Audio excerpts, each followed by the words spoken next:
Dans cette édition, nous nous rendrons en Alsace. C'est un petit restaurant sans prétention qui a reçu la récompense de la meilleure carte des vins de France.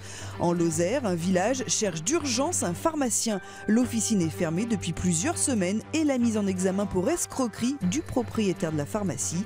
Et on se rend d'abord à Wimereux dans le Pas-de-Calais. Après le passage dévastateur de la tempête Eleanor, l'heure est toujours à l'évaluation des dégâts.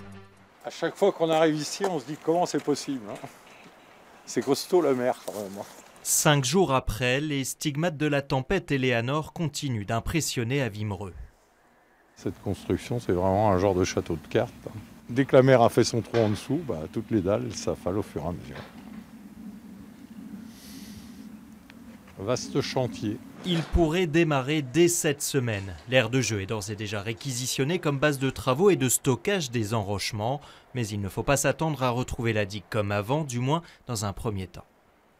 Un reprofilage de la digue, bien sûr, ce n'est pas une réparation de la digue, ce sont des opérations de sécurisation pour éviter surtout que ça ne s'aggrave, en sachant que la prochaine grande marée, c'est à la mi-février. La priorité est d'empêcher que la digue saute tout du long et de sécuriser les lieux, que ce soit du point de vue des maisons ou des piétons.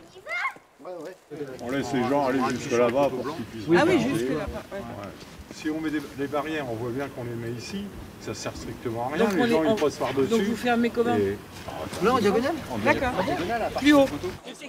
L'arrivée d'engins de chantier fera peut-être davantage respecter l'interdiction de se promener au niveau de la digue nord. Montant estimé des travaux 200 000 €. Comment concilier vie nocturne et respect du voisinage? Au Havre, la question est au centre des préoccupations depuis qu'un établissement a été sanctionné par la mairie. Une pétition a été lancée avec succès pour défendre les bars de la ville. Voici la nouvelle rue de la Soif du Havre, rue Racine. Depuis plusieurs mois, c'est sur ce secteur proche de l'espace Niemeyer que sont concentrés les bars les plus animés de la ville.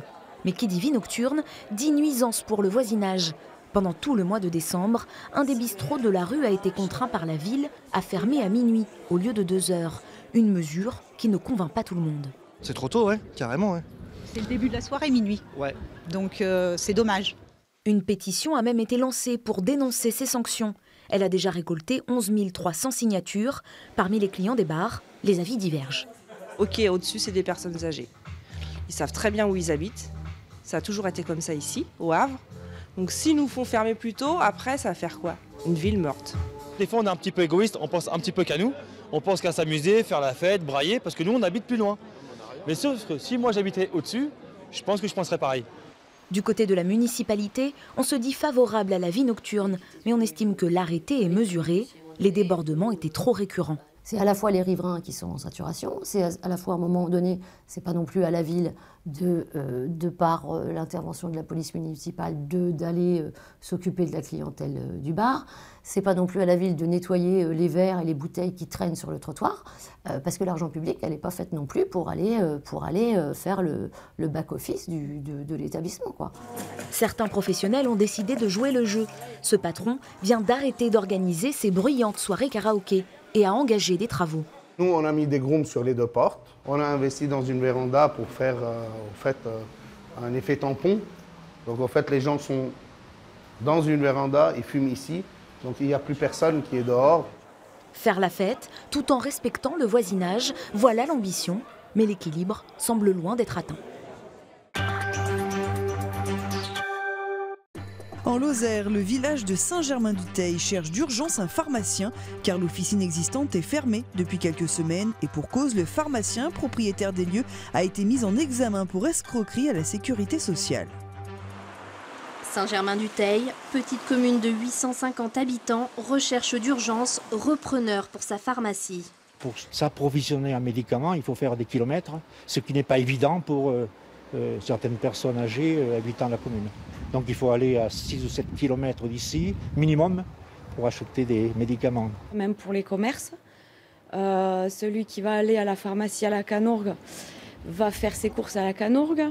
Donc tout ce qui est viande ou épicerie, boulangerie, voilà, ça peut jouer là-dessus, oui. C'est une bien triste histoire qui amène à la perte de l'officine du village. Mi-décembre dernier, le pharmacien est mis en examen pour escroquerie aggravée à la sécurité sociale et à la MSA. Le préjudice s'élèverait à environ 800 000 €. L'homme a été placé sous contrôle judiciaire avec interdiction d'exercer et de résider en Lozère. J'ai aussi contacté l'avocat du pharmacien, monsieur le pharmacien, et donc il nous a renvoyé le fait que monsieur le propriétaire, le pharmacien, souhaitait effectivement un repreneur, un remplaçant le plus rapidement possible, et éventuellement aussi était d'accord pour une mise en vente. À une mise en vente, le pharmacien préférait tout de même un repreneur. L'homme entend prouver son innocence devant la justice et reprendre ensuite son commerce au cœur de Saint-Germain-du-Teil. On termine cette édition en Alsace pour découvrir le restaurant qui vient de se voir attribuer le trophée 2018 de la carte des vins de l'année. Un trophée remis par la revue Vins de France à l'établissement Au Bon Coin. Avec sa devanture de tabac presse loto plat du jour côté Windstube à 7,50 €, on pourrait croire au repère de routiers amateurs de picrate qui décapent. Mais côté restaurant, oh que ce serait une grosse erreur. Et la revue du Vin de France ne s'y est pas trompée, qui a trouvé Au Bon Coin sa carte des vins de l'année. 15 000 bouteilles en stock, 549 références à la carte. Du Pétrus, il y en a, oui, mais surtout des vins d'amateurs à des prix raisonnables, et c'est ce qui a été primé. On peut aller sur un pinot noir d'Alsace, je pense notamment à la maison Paul Gachet à Egisheim en 2016. Je vous propose un Sylvaner Grand Cru Zotzenberg en 2011. Le Vivarais, très bien. Je vous prépare ça de suite, je vais vous chercher la bouteille. Découvrir et faire découvrir la passion des goûts particuliers. Je vais vous montrer un vin de Hongrie.